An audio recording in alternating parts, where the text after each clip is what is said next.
Ray Brown's Talkin' Birds. Made possible by the generous support of the Birdwatchers General Store, Orleans, Cape Cod. Birdwatchersgeneralstore.com. By Vortex Optics, with the VIP warranty, their unlimited lifetime promise to keep you and your optic covered.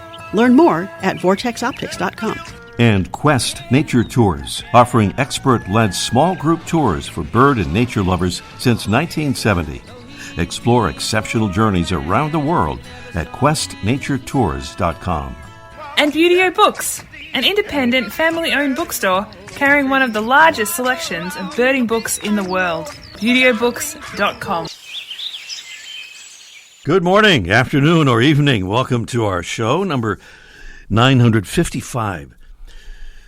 Starting off with two sets of numbers. One is cause for celebration and amazement.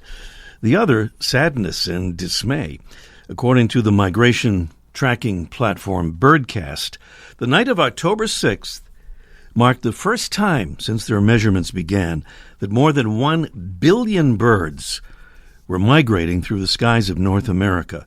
Their map showed the most intense flight levels through the Mississippi Flyway from Michigan and surrounding states and down through Mississippi, Alabama, and Louisiana, with the total actually reaching 1.2 billion birds that one night.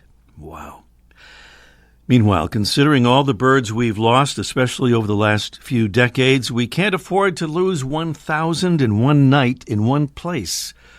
But that's exactly what happened on the 5th of October, when at least 1,000 birds were killed by crashing into a single building, apparently, in Chicago.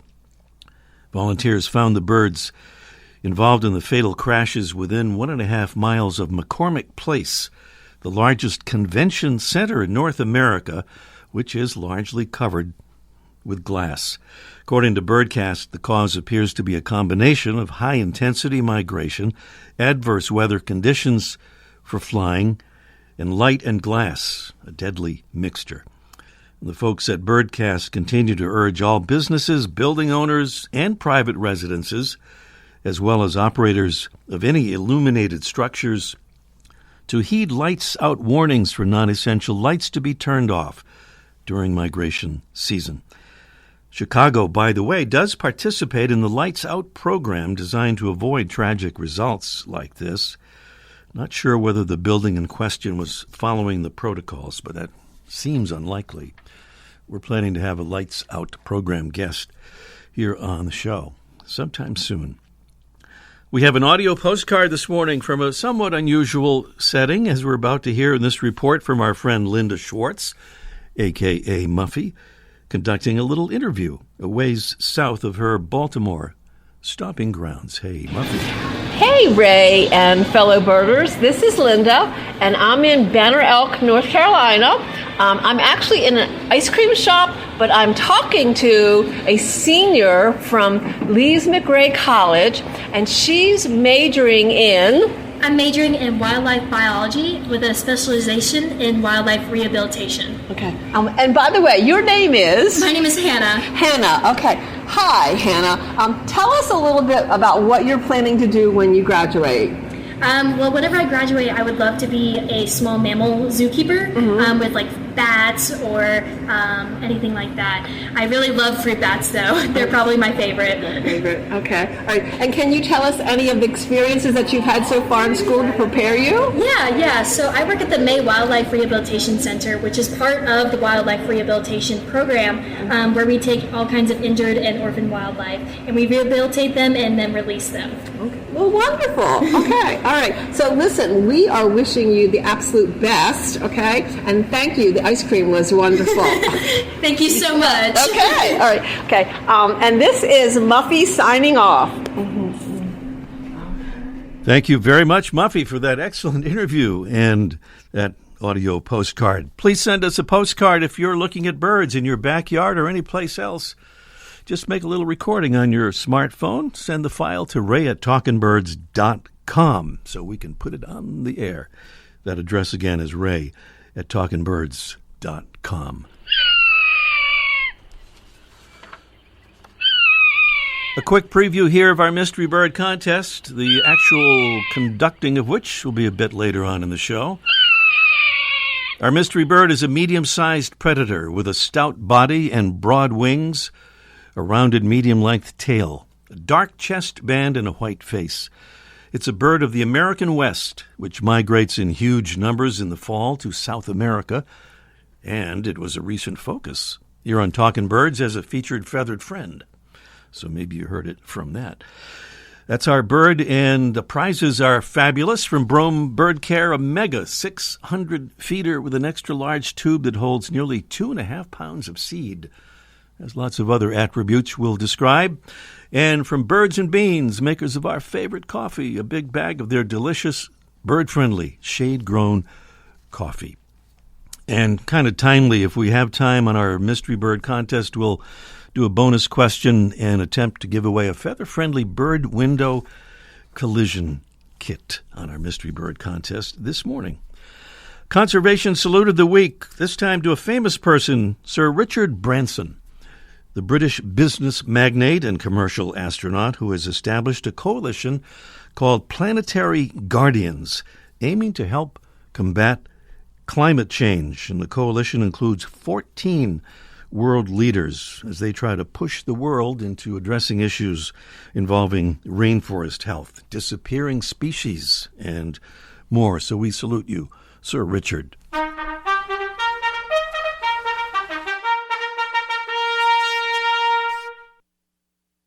And we salute some Talkin' Birds ambassadors. They're folks who are Talkin' Birds listeners who have stepped up to help us spread the word about our show and what we're trying to do, and that is to spread the word about birds, the wonder of birds, and the importance of conservation. Thank you to Janice S. from Pembroke, Massachusetts, right down the road from us here. Thank you, Janice, for becoming an ambassador and for those kind thoughts about the show that you sent us. And thanks to Bob Evans from Reno, Nevada.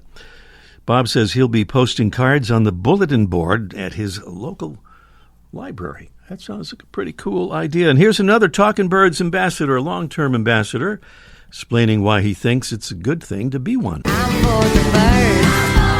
This is Dave West from Normal, Illinois. I'm always looking for ways to promote the conservation of birds, and this show is an ideal way to do that.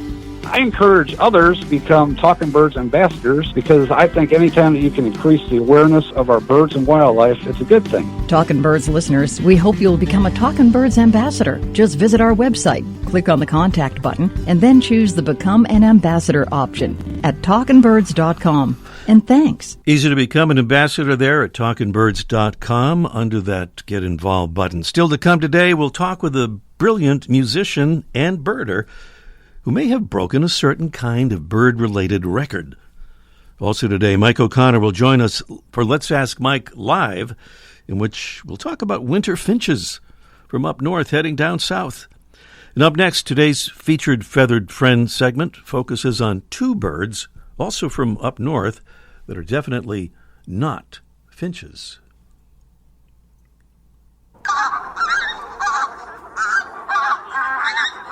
Well, on today's show, it's two geese in one.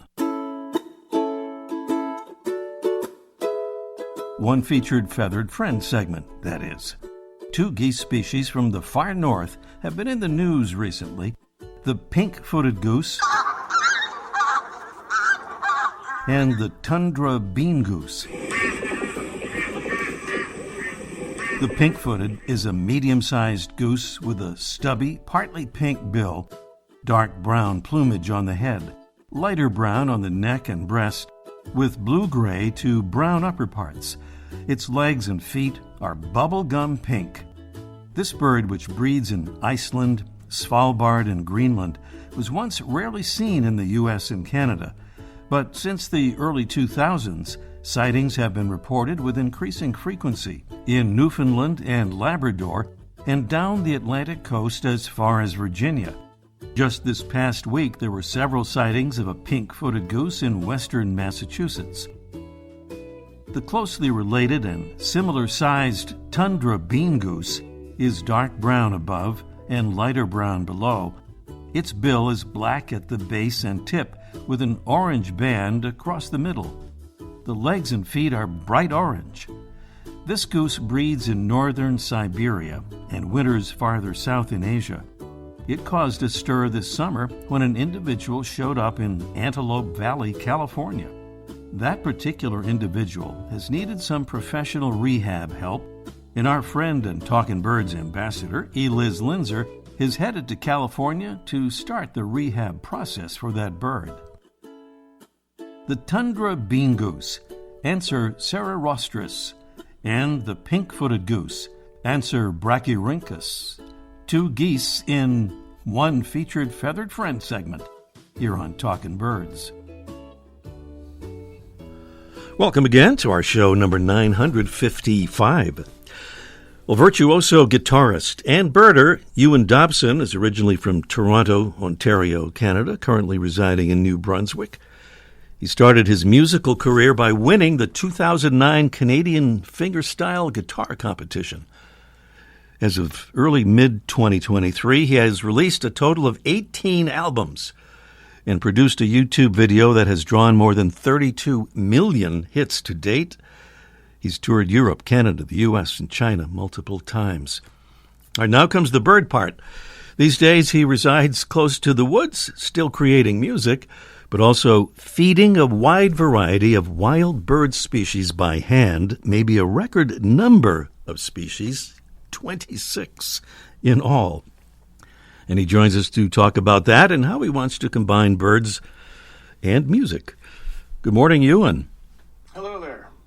Wonderful to have. Oh, wait a second. We have to do a little technical thing here. I'm so good at this technical stuff. It's quite amazing. Anyway, I know you said hello, and we heard you there in the background. I think. Let me start off by asking you what led you to try this hand feeding of birds idea. Yeah, so the hand feeding began, I guess it was my dad. He's a very avid birder, very knowledgeable. And when I was young, he took me to this conservation area in Whitby, Ontario called Lindy Shores, also known as Cranberry Marsh. And I guess the people that visit there have been feeding birds by hand for some time, and they're quite tame, and so a lot of people go there. They bring their family and friends to feed birds by hand. So that's where I first saw it for the first time. And then later on, when I actually ended up in New Brunswick, I thought, well, maybe I could try that here. But that's where it began, actually, when I was young, trying. And it was, chickadees and red-breasted nuthatches and I guess downy woodpeckers were the original birds at that conservation area. Mm-hmm. Well, through your website, you have a remarkable video. We're going to put that on our website, by the way, and Facebook page later, showing 26 birds being fed by hand. And I'm sure we can assume that is your hand, sometimes uncovered, sometimes wearing a mitten, sometimes wearing a heavy winter glove. What can you tell us about how you drew so many species in, including many that are generally quite wary? I think that was just, it started off actually with, it was in October of 2018. So in the summer of 2018, I fed a ruby-throated hummingbird by hand, and then in October, it was chickadees, and then it was nuthatches and goldfinches, and I thought, well, let's just see where this goes. And then I learned just how to basically stand still in certain hours of the day, like the morning, for example. The best time to feed a bird by hand, at least where I am, is during the first wave of their feeding, when they kind of, get up and go looking for food. And so I kind of figured out just by doing it every day what times work best. And then I learned that the best way to get a rare bird is to entice it through having it see another bird feed from your hand. So what you want to do is you want to get the usual birds that are known for feeding from the hand, like chickadees, and then hope that another bird sees that and then imitates that behavior. Follow the leader. Those chickadees are often very helpful in that process, I think. Well, tell us about some of the species that we might be especially surprised to see coming to your hand in that video. I think the ones that I was surprised by, like evening grosbeaks, for example, I didn't actually, they're quite timid and skittish, so they were a surprise to me, as well as one of them was a scarlet tanager. That was out of the ordinary, just out of the blue. Some people couldn't even believe that it had happened. I thought it was very bizarre. And what else? A dark-eyed junco, they're difficult to get, and as well a yellow-rumped warbler.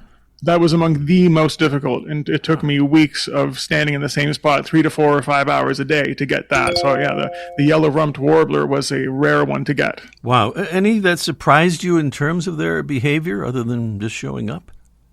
Some of them were quite friendly in ways that I never imagined, like a pine grosbeak, for example. Very friendly, very pleasant bird to interact with. The tones that they emit and everything, when you have a whole bunch of them around, it's a very pleasant experience. Uh-huh.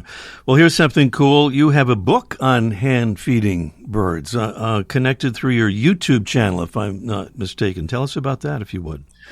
Yeah, so in the video description of any video that I have on my channel involving hand feeding of birds, you can find the link to that. It's in the video description. It's called Wild Birds I've Known, 2018 to 2022, I believe it was. That's the going title. It's $10, and it's Oh, a little freeze up going on there. It's not even that cold up there in New Brunswick yet, but we've our guest has frozen for the moment. We'll see if we can get him going again. I don't know how we would do that. I guess we just have to wait and see, right? That's. I think we're good. Oh, we're good now. Oh, you're back. Okay, yeah, great. So you were talking about the book found through your YouTube channel? Yeah, no, it's in the link to purchase my book is in the video description of all of my YouTube birding videos.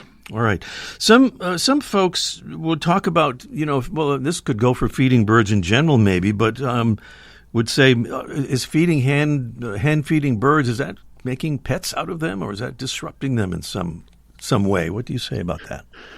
Well, this is the there's an argument, I guess, regarding human beings' involvement in nature, and so you could look at that spectrum of arguments. On one hand, if you go to the extreme, it's human beings can do with nature whatever they please, and on the other hand, it's don't touch nature because you'll disturb its purity, and human beings are a virus on the planet. And so those are the two extremes, and then in between there you have varying viewpoints.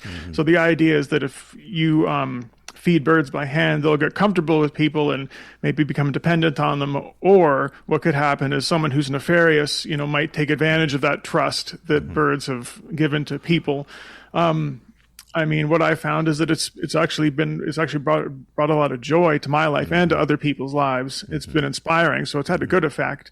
And as for gaining their trust and having a nefarious person take advantage of that trust, these are just the risks of life. For example, if I help someone at the side of the road change their tire, and then they think, hey, there's good people in the world, and then 10 years down the road, a serial killer helps them change their tire, well, then, should we never help anyone because they might gain trust and then, be taken advantage of?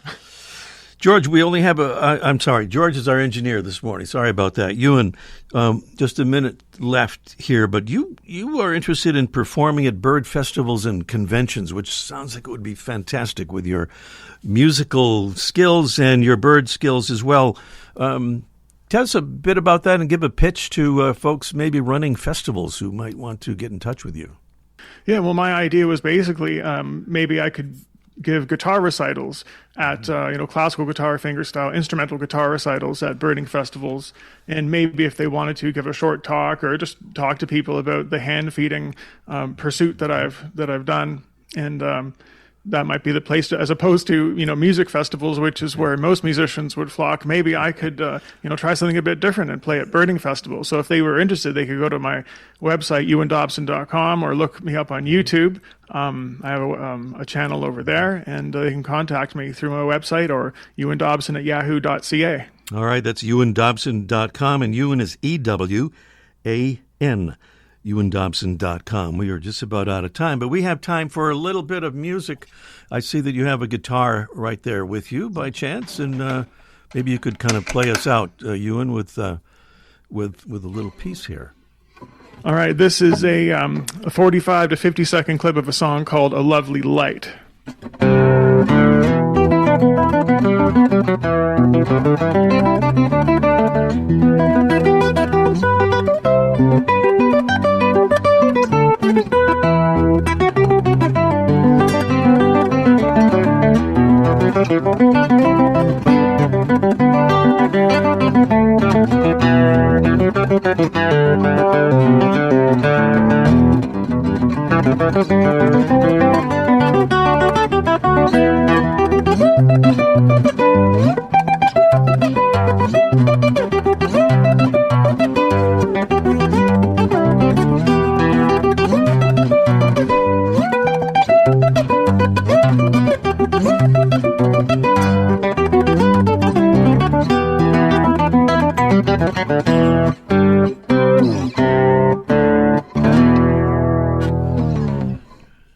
Wow, lovely, lovely indeed. Played and composed by Ewan Dobson. Do check out that website, EwanDobson.com. EWAN is Ewan. Ewan, thank you so much for being on the show with us, and good luck with all your musical and avian endeavors. Thank you very much. Ewan Dobson here on Talking Birds, and up next, it's our Mystery Bird contest in just 1 minute.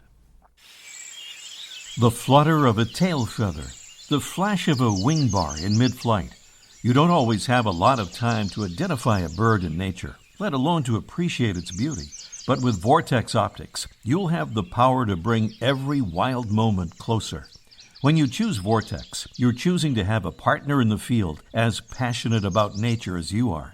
Whether you're spotting old friends on the backyard feeder or packing for a once-in-a-lifetime trip to add a few species to your life list, Vortex offers a full range of optics and optics accessories for every birder and every budget. And whether the birds are taking you to another state or another country, you're always covered by the Vortex VIP warranty, an unlimited lifetime promise to keep you and your optic covered. If you'd like to learn more, or if you need help choosing your next optic, give Vortex a call at 1-800-4VORTEX or visit vortexoptics.com. There we are.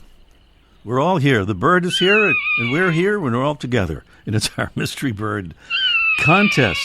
Our mystery bird is a medium-sized. I don't know if we shouldn't say medium-sized. This is a big bird, but medium-sized among its fellow predators in the Buteo category, with a stout body and broad wings, a rounded medium-length tail, a dark chest band, and a white face. It's a bird of the American West, which migrates in huge numbers in the fall to South America. And if you've been listening lately, you might know it was a recent focus here on Talkin' Birds as a featured feathered friend. That's our bird, and we have a beautiful array of prizes here, including from Brome Bird Care, a mega 600-feeder with an extra-large tube that holds nearly 2.5 pounds of seed. It's easy to clean and chew-proof, and includes the Brome seed ventilation system to keep the seed cool and dry, and comes with the Brome Lifetime Care warranty. And delicious coffee from Birds and Beans. Their delicious, bird-friendly, shade-grown coffee. It's our favorite coffee, and we are certain that you will love it too. And those are some beautiful prizes, and possibly a feather-friendly window collision kit included if we get to our bonus question. The key is to call us as soon as you possibly can at 781-837-4900 so that we'll have time for our contest. 781-837-4900 is the number. And meanwhile, let's ask Mike live with Mike O'Connor in just 1 minute. What's one of your favorite memories? Let's see. Well, there was this one time I went snorkeling in the Caribbean when I was a kid. It really just blew my mind. I mean, when you're sitting on the beach, it's so peaceful, and you sort of forget there's a whole other world under there, just full of all kinds of life. We saw the most beautiful corals. I remember thinking they were waving at us as they moved with the ocean. And then there were all these amazing fish. They kind of reminded me of tropical birds. They were so bright and colorful, just darting all over the place like birds in the sky. I'll never forget it. It completely changed the way I look at the ocean. Most of us have a memory of being in nature we'll never forget. Let's protect the world's natural places so more memories can be made for generations to come. Visit worldwildlife.org. Mike O'Connor is out there, and he has his finger lifted to see the winds coming down. And, well, I don't know if they're coming down from the north or not, but that would help. We're looking for winter finches. Good morning, Mike. Oh, my God. Can we just shut up and let that guy play more guitar? That was amazing. Holy smokes, that was good. He is just, he's quite amazing. Ewan Dobson. He has a lot of stuff on his website, other performances, and his YouTube channel. And, and listening to him is phenomenal, but watching him play, kind of adds another layer to it. Just pretty incredible to see. And he's pretty good with those birds, hand feeding those birds. 26 All right, species. we're going to change this up. We're going to talk about what we all wait for this year. For the last 25 years, there's been something called the finch forecast, where biologists in Canada look at the seed crop and they wonder if the birds will stay in Canada or migrate further south to southern Canada and to the United States. And this was done by a gentleman called Ron Pittaway for years, and he retired. And the sad news is he just passed away last month, so in August. So but Tyler Hoare has taken up the baton, and he's doing it now. And he's telling us that that it's not expected to be a good crop of birds coming down in the east. It seems like the winner of this year's Canadian birds, of northern finches, will be the central part of the country, Midwest and the central part of the states, where they didn't have such a good crop of pine cones and alder and berries and things like that. So the birds to look out for in that part of the world would be white-winged crossbills, maybe a few pine grosbeaks, some purple finches, not to be confused with the ubiquitous house finches, but purple finches are coming down. We won't be seeing many of those in the east, but it seems like everybody, according to Tyler, will be seeing pine siskins. Pine siskin is a bird that I personally like because it eats a lot of bird seed. It goes for thistle/Niger seed, also eats sunflower seeds, and they're already on the move by like there was a flight of 12,000 the other day, and certain key points they measure, and they're on their way. So people who have feeders should pay attention because they often get mixed up with kind of a wintering-looking goldfinch, but they're a lot streakier, they have a little yellow, and they fight like the dickens with each other. So pay attention to that. So that would be the bird to look for, maybe some white-winged crossbills to look for, and if you're not familiar with those birds, pay attention. It seemed like the fires that everybody worried about didn't hurt the birds in terms of the food supply, because most of the areas that were burnt out really didn't have a good food supply anyways. So that didn't affect it, but it's just kind of a cyclical thing. And the last thing I want to talk about is snowy owls. Doesn't seem like the snowy owls are on their way this year, so that's the word I'm getting. Nobody's talking about that, so maybe we won't have a snowy owl season this year. So, but I would say pine siskin's the bird to look for, and rest in peace, Ron Pittaway. Thanks for all the years. Well, how do they like being called winter finches? Because they're finches all year round, aren't they? I mean, they're not just finches in the winter. Oh, never mind. No, they're not, because we don't see them. So they don't exist if we don't see them. That wasn't a good question. Never mind. Okay, Mike, we'll talk. We'll talk next week. Okay. All right. Mike O'Connor, the famous Birdwatchers General Store, Orleans, Cape Cod, Massachusetts. We're returning now to the Birdwatchers. The mystery bird contest. I think that's what I mean. There's the bird. 781-837-4900 is the number to call. We don't have a heck of a lot of time, but we have a caller from Caroline. We have Caroline. We had Christian from Mexico. What happened? We lost. I'm here. But Caroline is here, saving the day for us. Christian, please call us back. We never had a caller from Mexico before, I don't think. So call us back next week. Caroline, what do you say about our mystery bird? I think it's the bald eagle. The bald eagle, that's a reasonable guess for sure. But according to our records here, not exactly correct. That's certainly a top quality guess. So sad. So sad and so close. Thank you, Caroline. And by the way, if our listener from last week who won our contest, Kathy, from down in Truro, Massachusetts, Kathy, if you're listening, give us a call, because we lost track of you last week after you won the contest via a drawing. That is it for our show this week. Thank you so much for being with us, and special thanks to Jesse Wilkins and today's producing engineer, George Yazbek. I'm Ray Brown. See you next week. The Bird Show. I like that. I love it. Ray Brown's Talkin' Birds. Made possible by the generous support of the Birdwatchers General Store, Orleans, Cape Cod. Birdwatchersgeneralstore.com. By Vortex Optics. With the VIP warranty, their unlimited lifetime promise to keep you and your optic covered. Learn more at vortexoptics.com. And Buteo Books, an independent family-owned bookstore carrying one of the largest selections of birding books in the world. ButeoBooks.com.